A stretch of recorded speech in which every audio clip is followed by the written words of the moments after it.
वह होटल के कमरे में दाखिल हुई। अपने अकेलेपन से उसने बड़ी गर्मजोशी से हाथ मिलाया। कमरे में अंधेरा था, घुप अंधेरा था कुएं का। उसके भीतर भी सारी दीवारें टटोली अंधेरे में, लेकिन स्विच कहीं नहीं था। पूरा खुला था दरवाजा।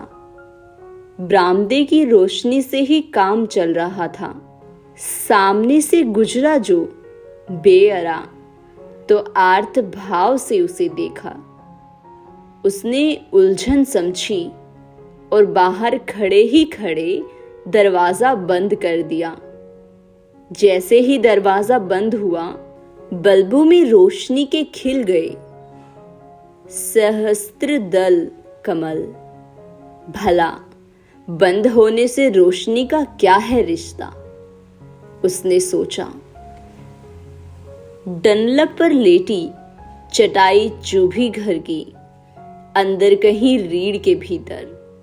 तो क्या एक राजकुमारी ही होती है हर औरत?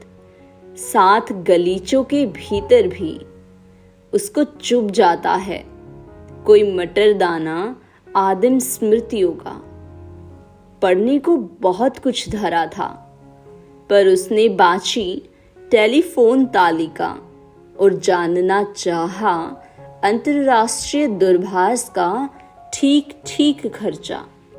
फिर अपनी सब डॉलरें खर्च करके उसने की 3 अलग अलग कॉल। सबसे पहले अपने बच्चे से कहा, हेलो हेलो बेटे। पैकिंग के वक्त सूटकेस में ही तुम उग गए थे कैसे? सबसे ज्यादा याद आ रही है तुम्हारी, तुम हो मेरे सबसे प्यारे। अंतिम 2 पंक्तियां अलग अलग उसने कही। ऑफिस में खिन बैठे अंट संट सोचते अपनी प्रिय से, फिर चौके में चिंतित बर्तन खटकती अपनी माँ से।